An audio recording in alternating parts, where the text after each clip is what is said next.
Le père a forcé son fils à épouser une muette, mais le fils trouvait que cette muette ne le méritait pas. Après la nuit de noces, la mariée était encore vierge. Le lendemain matin, le mari voulait déjà divorcer. Il montra la porte du doigt en lui ordonnant de prendre ses affaires et de partir. La femme, devant un mari si impitoyable, eut les yeux qui rougissaient. Elle prit silencieusement son baluchon et sortit.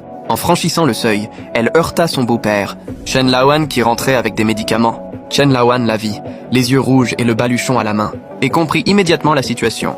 Il lui saisit fermement le poignet et la tira en arrière. D'une force telle qu'elle ne put se dégager.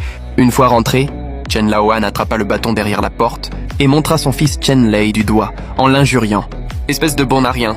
Hier encore vous vous êtes mariés, et aujourd'hui tu oses la chasser. Tu as oublié d'où tu viens ?» Chen Lei recula, le cou raidi, le visage plein de rancœur. « J'ai un diplôme universitaire. Je suis technicien à l'usine mécanique du bourg. Épouser une muette? Mes collègues se moqueraient de moi.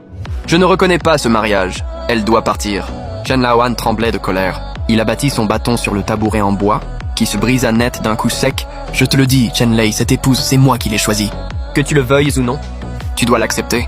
Si tu reparles de la chasser, je te casse les jambes !» Ils s'engueulèrent violemment. Les insultes volaient. Axiu se blottit dans un coin. Tête baissée, tripotant le bord de son baluchon, les larmes tombaient goutte à goutte sur le tissu, sans faire le moindre bruit. À la fin de la dispute, Chen Lei claqua la porte et rentra dans sa chambre. Chen Laoan, essoufflé, se tourna et tendit un bol d'eau à Axiu, en lui tapotant le bras.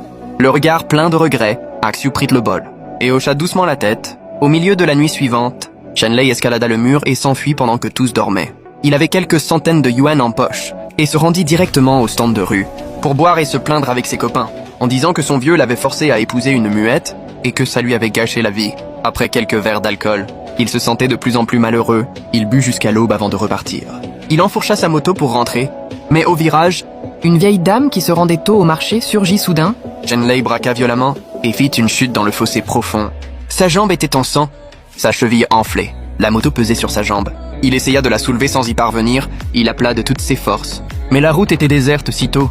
Près d'une heure passa, il perdait presque connaissance, quand il aperçut au loin une silhouette avec une lampe qui s'approchait en titubant. Ce n'est qu'en se rapprochant qu'il reconnut Axiu.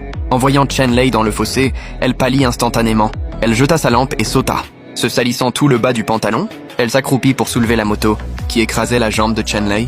N'y arrivant pas, elle la souleva avec son épaule. Le visage congestionné, la sueur mêlée de boue coulait sur son front. Chen Lei faisait encore le fier, en criant d'une voix rauque. « Ne t'en mêle pas? Si je meurs, n'aie pas pitié de moi. » Axiu fit comme si elle n'avait pas entendu.